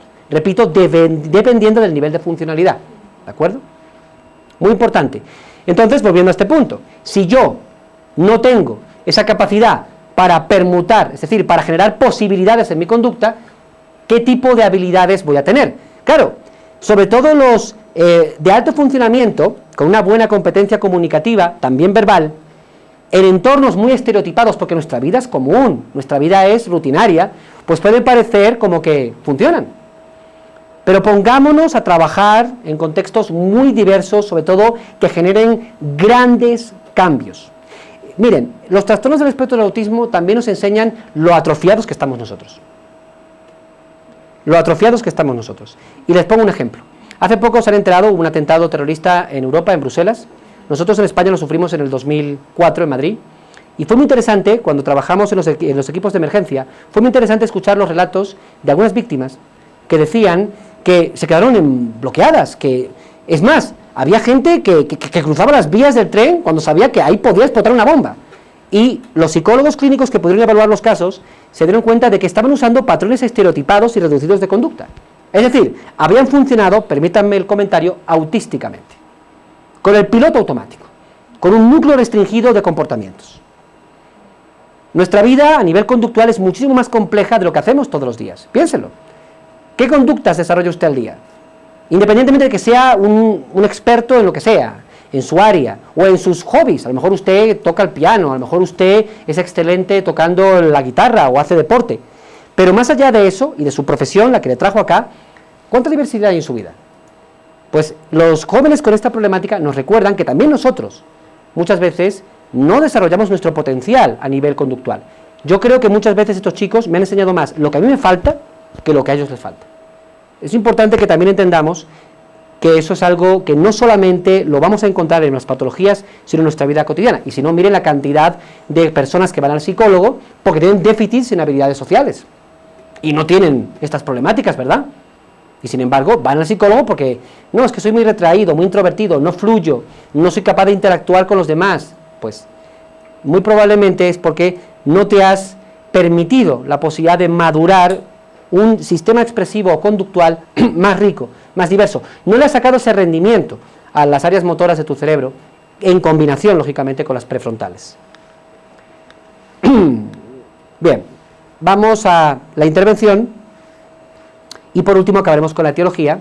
Vamos a revisar los tiempos, porque para mí eso es muy importante, brevemente. Porque aquí, sobre todo, como comprenderán, el objetivo no es tanto darles unas recetas específicas, sino entender varias cosas. Primero, que tenemos que entender que la intervención tiene que estar enfocada a desarrollar dimensiones de calidad de vida. Yo sé que esta es una palabra muy sobada, muy manida, muy tocada, pero tenemos que hacerla realidad. ¿Eso qué significa? Yo voy a evaluar a mi paciente, a mi cliente, a mi sujeto, a mi hijo, en estos niveles. Y voy a ver cómo está. Bienestar emocional, relaciones interpersonales, bienestar físico, personal, material, autodeterminación, inclusión social, derechos. En la inclusión social, lógicamente, vamos a incluir también inclusión escolar. ¿De acuerdo? El DSM-5 pide, en última instancia, que el clínico evalúe así. No solamente que ponga la etiqueta, bueno, tiene esto, ah, qué bien, descubrió usted la pólvora, ya lo sabemos. ¿Cómo está en esto? Y esto es lo que nos va a decir qué lugar ocupa, qué grado ocupa 1, 2 o 3 en el manual. Alto funcionamiento, moderado funcionamiento, bajo funcionamiento. Sobre decir que la comorbilidad número 1 asociada con los bajos funcionamiento es déficit cognitivo. ¿De acuerdo? Es decir, lo que llamamos vulgarmente antes retraso mental. ¿Listo? Pues en este caso tenemos que generar estrategias de evaluación y de intervención que promuevan esto. Y no quedarnos simplemente en la receta endocrina, no, es que le doy tal tratamiento o le aplico tal terapia, no. Diseñemos estrategias terapéuticas que permitan cubrir todas estas necesidades. Vamos a ir básicamente a las prácticas basadas en la evidencia, vamos a etiología y terminamos porque ya tenemos el tiempo limitado y sí me gustaría que alguno de ustedes, si le apetece y lo desea, haga alguna pregunta. Prácticas basadas en la evidencia. Primero, no permitamos procesos de intervención que no estén validados científicamente. Usted, creo, que no comería nada que no tenga el sello del INVIMA. Me imagino, ¿no? Por ejemplo, cuando uno va en los buses y le ofrecen algo, muchas veces vemos que el propio vendedor que nos dice, aquí está el sello, para que vean que esto no es tóxico. Puede que usted luego no se lo crea, pero ahí está el sello. Bueno, pues, ¿por qué nuestras intervenciones no van a tener sello? Pues, ¿y quién pone el sello? ¿Yo? ¿Usted? No. La investigación empírica, la investigación de laboratorio. Eso que a algunos no les gusta, a otros nos encanta. Y es poner a rendir los programas terapéuticos en el laboratorio. Por supuesto, con todos los requisitos deontológicos y éticos, porque no usamos personas como si fueran cobayas, pero lógicamente hay que testar esos procesos, porque si no, nos encontramos que hay múltiples centros de intervención con múltiples terapias, y uno va y pregunta, bueno, ¿y esto cómo está validado empíricamente? Ay, no sé. ¿Usted hizo alguna investigación de esto? No. ¿Se basó en alguna? No. ¿Y entonces por qué lo aplica? No sé, lo leí en una revista que un señor turco lo aplicaba y le funcionaba. Yo sé que evidentemente muchas veces el ensayo y error de la vida cotidiana nos sirve, pero es que somos seres humanos que nos adaptamos al ambiente. Pero cuando hablamos de terapéutica, cuando hablamos de intervención, necesitamos intervenciones científicamente validadas. El análisis aplicado de conducta. Básicamente todos ustedes han conocido directa o indirectamente el método ABA. El método ABA no es importante porque nos ayuda a corregir los problemas conductuales. Si usted revisa el método ABA, sobre todo lo que nos permite es entender la forma más sintética para intentar reducir el estrés que le genera al joven, las dificultades neurosensoriales, las dificultades ejecutivas y las dificultades comunicativas que tiene, todo en una única intervención. Bien hecha, por supuesto, porque lastimosamente uno cuando hace auditorías observa prácticas terribles, ¿no? Con maltrato físico inclusive. Pero cuando se hace bien, y no es la única técnica, vamos a encontrar niveles de mejoras significativos. No hay tiempo, pero aquí podríamos presentar vídeos reales, con permiso de los familiares y en la medida de lo posible del paciente, en este caso si era posible, donde vemos cómo esa aplicación del método, corrigiendo los factores de estrés neurosensorial, ejecutivo y comunicativo, simbólico, hacen que el joven, de tener una crisis de conducta terrible, a punto de romper las paredes, se tranquilice enseguida y siga haciendo su rompecabezas. Pero en cuestión de 5 segundos. ¿Por qué es bueno el método ABA? El método ABA no es bueno solamente porque esté científicamente validado, sino porque nos confirma algo muy claro. Las crisis de conducta, en el 90%, y no digo el 100%, pues porque evidentemente hay trastornos de conducta también asociados al autismo, a los trastornos del espectro del autismo. Pero en la gran medida tenemos que interpretar la crisis de conducta como un disparador, como una llamada de, oh, no está bien el ambiente para mí. Curioso, ¿no? Porque casi siempre, a veces, sobre todo en las primeras intervenciones, cuando el joven entra en crisis, rápidamente nos escandalizamos, Dios mío, hay que taparlo, hay que esconderlo, hagamos algo. Y no, al contrario, muchas veces, siempre que el espacio esté controlado y que no se haga daño, dejemos que esa crisis de conducta nos diga qué está pasando. Es que si yo no dejo que él tenga brevemente esa crisis, siempre, repito, sin que su integridad física se vea afectada, yo no voy a saber qué es el elemento sensorial, motor, ejecutivo o comunicativo que le está estresando.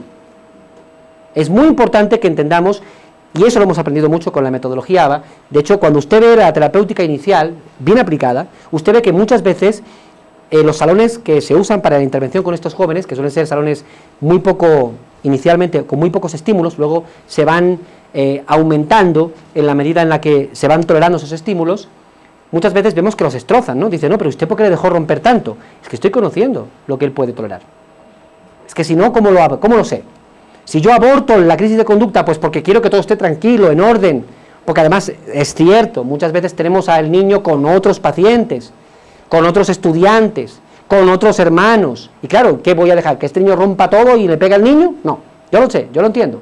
Pero desde una perspectiva empírica y científica, si yo no permito que el joven se exprese a través de la crisis de conducta, ¿cómo lo hago? Y sobre todo en los casos donde no hay comunicación verbal. ¿Qué? ¿Por inferencia? ¿Por telepatía? No, necesito un indicador, y ese es el indicador. Y un indicador de altísimo valor, tanto que si usted lo analiza rápidamente, verá que le está indicando perfectamente al niño lo que necesita. Como cuando te coge la mano y te dice, quiero esto, o quiero aquello. Una crisis de conducta viene a ser en cierta medida como un señalamiento.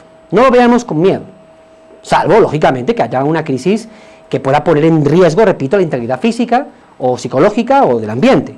Pero si lo tenemos controlado, si lo podemos manejar, entendamos que ahí nos está comunicando. Y sobre todo nos está comunicando lo que a los clínicos nos interesa más, qué es lo que no puede o qué es lo que no tolera. Esto es lo que yo sobre todo quería comentar en esta parte, porque a veces uno explica el sistema, por ejemplo, el sistema PICS, que es el sistema de imágenes visuales, que apareció en una imagen anterior, que muchas veces usamos sobre todo con el niño que tiene dificultades comunicativas severas, mostrándole y anticipándole las cosas. Por ejemplo, queremos que vaya con nosotros al comedor y le saque una foto de su plato favorito. Queremos que vaya a la calle, le ponga una foto de la mamá y el niño ya sabe que la mamá le está esperando. Sistema PICS, usted va a encontrar en la conferencia que se dará aquí en INEA en breve, a expertos que le van a hablar de esto. Y nos pueden compartir ya mismo sus inquietudes al correo electrónico que tiene la institución. Pero lo interesante para mí en este espacio no era tanto explicarles este sistema o explicarles otras estrategias, sino sobre todo que entendamos que un material precioso que tenemos para el joven con estas características es sus crisis de conducta o sus conductas, digamos, no adecuadas. Vuelvo entonces a lo que estaba acá. Fíjense la cantidad de intervenciones que hay. Terapias hidráulicas, antifúngicas, integración auditiva de Berat, remoción de metales tóxicos, terapia quiropráctica, intervención en nutrición, biofeedback, musicoterapia, arteterapia, danzaterapia, terapia hiperbárica, marihuana medicinal, terapia antiviral, gimnasia sensorial, medicina tradicional o homeopática, terapia celular con células madre, mucho cuidado con esto, estimulación transcraneal, cerebral profunda, rehabilitación ecuestre o lo que llamamos antes equinoterapia, terapia sensorimotora. Esto es lo último que está haciendo en Estados Unidos, imagínense. Necesitamos un diplomado solamente para presentarle esto y decirle además lo que no funciona. Lo veremos en síntesis en el Congreso. Se va a invitar a gente también del extranjero para que podamos tener una síntesis de esto. Pero sobre todo, ¿qué es lo que yo quiero que ustedes tengan en cuenta cuando escuchen todo este repertorio? Sea en este congreso, o en el evento, o el libro que compren. Lo que ponía aquí antes. Investigación científica. Y lo van a escuchar a los profesionales como dicen, esto no sirve. Por ejemplo, la terapia asistida con animales. No digo ni siquiera en general, hablemos de la caninoterapia. Hace poco salió una serie de artículos que ponían en duda su efectividad. Excelente, porque así es como se mueve el proceso de profundización científica, si no nos cuestionamos lo que funciona. Casi siempre ya los padres de familia se habían abocados a que el niño acabara con un can, y a muchas veces inclusive hasta el papá terminaba adiestrando a su perro para que... Pero, ¿y usted por qué sabe que eso tiene éxito? ¿Solamente porque el niño toca al perro? ¿Cómo sabe usted que la caninoterapia funciona? Si no tenemos indicadores neurocognitivos, neuroafectivos, neuroconductuales, ¿usted cómo sabe que eso funciona? Y usted va a las clínicas o a las instituciones, pregunta, y muchas veces, no, míralo, el niño sonríe. Bien, correcto, sonríe. Pero, ¿y? Esa es la evidencia, el elemento clave que usted va a usar para poder identificar, y lo que es más importante, yo no quiero que el niño esté sonriendo, yo quiero que haya un impacto en su neuroplasticidad, que es con lo que en esto terminamos hoy. El principal elemento que permite la maduración del cerebro es la neuroplasticidad. Sin neuroplasticidad no habría aprendizaje. Ustedes, los que son profesores, no podrían enseñar nada. Y no tendríamos memoria, capacidad para almacenar información y darle significado. Pues la neuroplasticidad tiene sus hitos, sus momentos. Tenemos 3 grandes momentos. En el momento perinatal, con ascendencia en lo prenatal, al tercer año de vida y en la adolescencia, aunque la neuroplasticidad en la adolescencia es principalmente neuroquímica. Por eso les decía al principio, qué importante es el diagnóstico precoz, porque estoy trabajando con los primeros momentos de la neuroplasticidad. Por eso no hay que tener temor, siempre que lo hagamos bien, al diagnóstico precoz. Qué triste o qué complejo es a veces encontrarnos casos de jóvenes ya de 18 o 20 años, donde sí, el cerebro siempre cambia, el cerebro evoluciona, pero no con la flexibilidad, con la eficiencia que yo quiero, hasta que tengamos las terapias neurogénicas o neurológicas que nos lo permitan.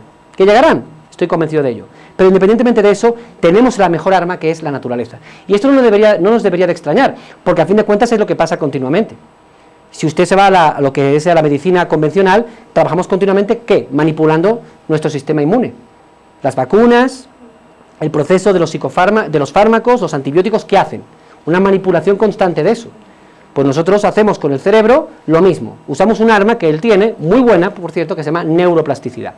Por lo tanto, es clave entender este proceso y manipularlo.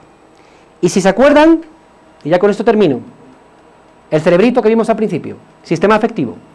¿Cuál es la principal característica que define los trastornos del espectro del autismo? Si me preguntaran a mí, y yo sigo pues una corriente amplia de profesionales que estamos de acuerdo en lo mismo, la clave principal en estos trastornos, repito, en mayor o menor medida, es la incapacidad que tenemos para madurar bien un sistema afectivo, en términos de administración de procesos, sobre todo de procesos que tienen que ver con lo afectivo, con lo emocional y con lo motivacional. O sea, ya es difícil tener problemas de integración sensorial, ya es terrible tener problemas de lenguaje, ya es complejo que nuestra función simbólica sea limitada, pero es que encima no me dejo ayudar de lo que casi siempre tiene efecto terapéutico, que es el vínculo terapéutico, la alianza terapéutica.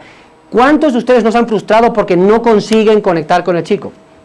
Porque no arrancan con él, porque no me lo agradeció. El nivel de frustración que yo he visto con esta población solo es comparable a casos como en el Alzheimer, fase 2, fase 3, donde ya el gerontólogo o el especialista está como, ¿ya qué? No, ya que no, ahí tienes un ser humano, ¿cómo que ya qué? ¿De acuerdo? O sea, lo que pasa es que tiene que conocer y penetrar qué es lo que le está pasando en su cerebro. Pues en este caso, si ustedes conocen el paradigma de las neuronas espejo, de Rizzolatti, Ganzaniga y otros profesionales, resulta que nuestro cerebro, en diferentes regiones, pero sobre todo en estructuras del sistema límbico, que es el desarrollo emocional y afectivo, a nivel subcortical, y en conexiones con los lóbulos prefrontales, tenemos un conjunto de neuronas que tienen una capacidad increíble. ¿Qué capacidad? Pues un poco la que explicaba hace un rato. Yo tiro la pelota y se activan unas neuronas. Yo veo a alguien tirar una pelota y se activan las mismas. Yo oigo una frase que habla sobre eso y se activan las mismas. Son neuronas que son neuronas de imagen, es decir, copian lo que está pasando, copian lo que está sucediendo, y eso se entierra en nuestra memoria, en el caso afectivo, en nuestra memoria emocional. En psicología lo llamamos conciencia empática. Miren, ustedes, como diría un buen psicoanalista, nacieron bajo el instinto del placer, principio del placer. La moral surge después. Pero es que si no tengo empatía, no tengo moral. Y si no, hablando de otro tipo de casos clínicos, veamos los trastornos del comportamiento, donde muchas veces los jóvenes tienen dificultades para ponerse en la piel del otro. Lo que llamaba Ángel Rivière, uno de los grandes psicólogos que estudió el autismo anteriormente, la teoría de la mente. Lo interesante de la teoría de la mente no es ponerme en la piel del otro, sino ponerme en el afecto del otro. Porque no solamente entender que a ti te duele un pie porque te lo he pisado, sino yo sufro contigo. Yo tengo ese malestar contigo. Pues para poder hacer eso, circuitos de neuronas que se ubican en conexiones frontolímbicas, prefrontal, sistema límbico, tienen que madurar correctamente. ¿Cuándo? Nuestro reloj neurológico tiene sus tiempos. ¿Cómo se consigue eso? A través de la neuroplasticidad.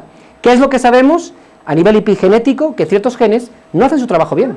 Si usted ha estudiado un poco de genética del cerebro, se va a enterar que hay pues un conjunto de genes, de los poquitos que hoy por hoy conocemos, que son clave para que toda esta historia, que es nuestra cabeza, surja, o nuestro sistema nervioso.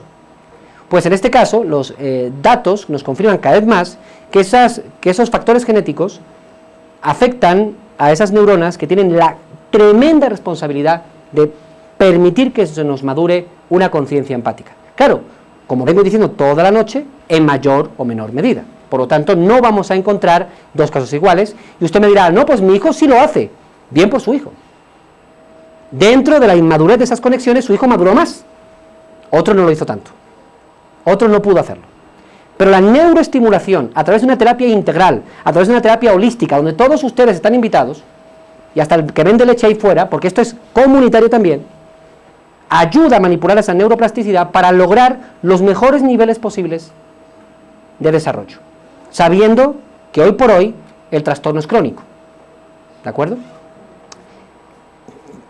Creo que lo más importante de la sesión de hoy, porque es mucha información, y ahora sí que vamos brevemente a las pocas preguntas que se puedan dar, tiene como objetivo dos cosas. Primero, concienciar, entender que este es un campo apasionante pero muy complejo, y segundo, invitarles a que ciertas palabras se les queden en su memoria. No tengo tiempo, ni tampoco es el objetivo, tanto los que están acá como los que puedan ver este vídeo después, pero si pudiera hacer como una especie de encuesta, ¿qué palabra se quedó usted? Espero que no se quedara con la palabra pelota, porque entonces lo que yo le dije no tuvo ningún impacto, estaba pensando en un partido de fútbol. Pero si se quedó con flexibilidad, neurona espejo, neuroplasticidad, yo me voy como bien servido. Porque aquí el objetivo no es dar cátedra, es que usted profundice. Desde el rol que tenga, profesional, familiar, curiosidad personal, no sé, el que tenga. Pero la idea es que usted vaya más allá. Y cuando vaya, si va al congreso que propone la institución, también vaya más allá. No se limite a apuntar 4 cosas que sí son útiles, que están contrastadas, pero que en el fondo invitan ¿a qué? A que profundicemos. Yo, como les decía al principio, creo que en muy pocos años, 2, 3 décadas, con el avance de la genética a través de lo que ya sabemos del genoma humano y de los estudios sobre el conectoma, es decir, la capacidad de permutación que tiene nuestro cerebro, estoy convencido que antes de que nosotros estemos ya en el otro lado, porque no vamos a ser eternos, ¿verdad?, estoy convencido de que este discurso va a tener que ser muy actualizado. Pero con lo que sabemos ya hoy, hay un campo tremendo de avance, y es muy importante que nosotros nos unamos a él, principalmente por ellos, por los chicos, porque les puedo garantizar que hay que ponerse en sus zapatos, tenemos que ser empáticos con ellos. Les digo algo, muchas veces el problema de empatía casi que no es más de ellos a nosotros, sino de nosotros a ellos. ¿Listo? Muchas gracias.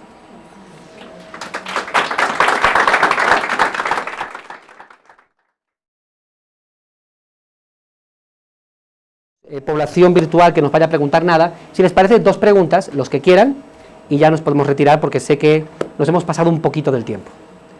Usted, señor.